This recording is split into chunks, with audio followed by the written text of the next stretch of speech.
I'm Asaki Matsuzaki, a psychiatrist. Today's topic isn't exactly about psychiatry. Basically, it's unrelated, but it does include some aspects of psychiatry. I received a question from a nursing student. In the past, people with mental disorders were often targeted in witch hunts. So, does that mean Joan of Arc was a victim of a witch hunt? That's an excellent question. Rather than directly answering that question, I'd like to talk about Joan of Arc based on what I know. To talk about Joan of Arc, we first have to talk about the 100 Years' War. It all began when the King of France, Charles IV, died, and the question of who would succeed him arose.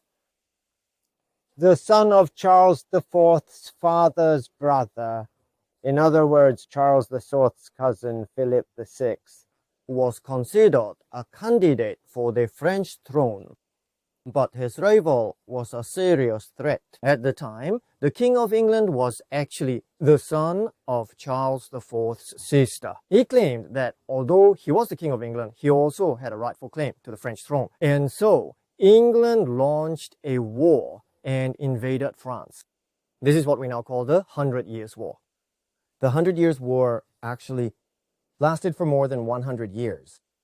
About 90 years after the war began, the struggle for the throne was between Charles VII on the French side and Henry VI on the English side.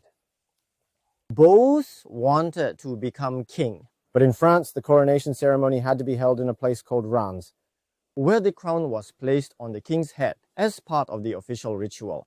The French side had the traditional royal crown, while the English side, or rather England, controlled Reims, so neither was able to carry out the coronation ceremony.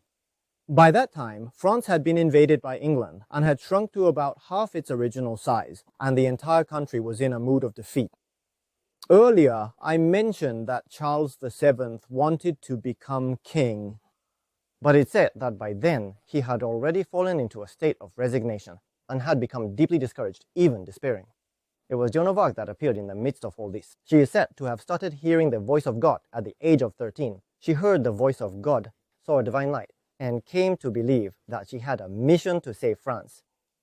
At the age of 17, she went to see Charles VII, determined to save France, and was given command over a small number of troops. It's surprising that Charles VII entrusted troops to a young girl with no prior accomplishments, isn't it? And so she joined the war. She had received no military training whatsoever, but she was fervent and she stirred the emotions of the French soldiers who had fallen into despair. With bold, impulsive tactics that would normally be unthinkable, she began retaking towns from the English one after another. This helped shift the mood of the entire nation of France, which had fallen into defeatism. Pushing a bit beyond their limits, they advanced all the way to Reims, and ultimately succeeded in carrying out the coronation ceremony, placing the crown on Charles VII's head. Now some say that Joan may have had a mental disorder. The fact that she reportedly began hearing voices at the age of 13 has led some to suggest that she may have had schizophrenia. However, if she had developed schizophrenia at the young age of 13, in those days, without any medication or treatment, her condition likely would have progressed rapidly. If she truly had schizophrenia, it's doubtful she would have retained the mental capacity to command troops at age 17.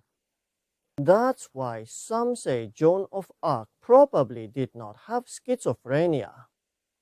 This has led to another theory, that she may have had temporal lobe epilepsy. During seizures caused by temporal lobe epilepsy, the visual hallucinations or voices are sometimes experienced. Joan's experiences of hearing the voice of God and seeing light are thought to have been seizures caused by temporal lobe epilepsy. Another possibility that has been raised is the fact that Joan of Arc consistently wore men's clothing, leading to the theory that she may have experienced gender dysphoria. Wearing men's clothing and taking part in war were actions far removed from the values expected of women at the time. This has led to the possibility that Joan's gender identity may have been male. However, it's also possible that she chose practical clothing to better fulfill her mission of saving France, or that her bold actions were meant to enhance her charisma. There is little concrete evidence to suggest that her gender identity was male, and it is entirely possible that her gender identity was female. We don't know enough for certain. No psychiatrist ever examined Joan. The information we have is unreliable. Also, we cannot say whether or not she had a mental disorder. What we do know is that she made a tremendous contribution to France. In the end, she was captured by the English army. Joan was then put on trial by a religious court, and 2 charges were brought against her. The first was that she wore male clothing.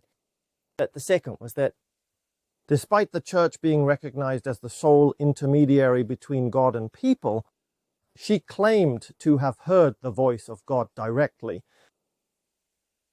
As a result, she was sentenced to life imprisonment. Even so, she continued to dress in male clothing, and in the end, she was burned at the stake at the age of 19. At the time, witch hunts were widespread, and it is believed that people with mental disorders were often targeted in these persecutions. So, was Joan of Arc a victim of a witch hunt? She was not executed for being a witch, but for being a heretic. The general consensus is that Joan was not subjected to a witch hunt. But why was Joan executed? It wasn't because she was strong. In order to undermine her charisma, thereby weakening the legitimacy of the French side and demoralizing the French people, the English executed her. And so, regarding the reasons why she wore men's clothing and claimed to have heard the voice of God, she was even accused of things like it was actually the voice of the devil she heard. In that sense, it could be said that she was treated in a way very similar to a witch hunt. The fact that she was executed by burning at the stake, a method commonly used in witch hunts, should not be overlooked. So, did Joan of Arc fall victim to a witch hunt? Officially, the answer is no. But in reality, there were certainly elements of yes. That's how I would answer the question. I've shared some thoughts on Joan of Arc, including a few perspectives from psychiatry. If you found this video interesting, please share it with your friends. I'd really appreciate it. And if you'd like, please consider subscribing to the channel and liking this video. That's all.